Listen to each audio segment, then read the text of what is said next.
Hi friends, this video shows how to block adult content and violent materials from child. Go to settings, set settings icon from top right corner.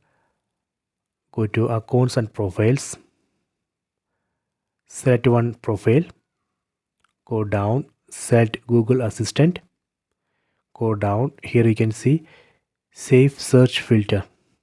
So right now this option has been disabled. That means right now I have unblocked adult content. So now anybody can search for adult content. If you want to block adult content and violent materials, you have to enable this option, safe search filter. So that way we can block. If you want to unblock, just disable it. Please try this. I hope you have enjoyed this video. Please subscribe this channel. Please like and share the video.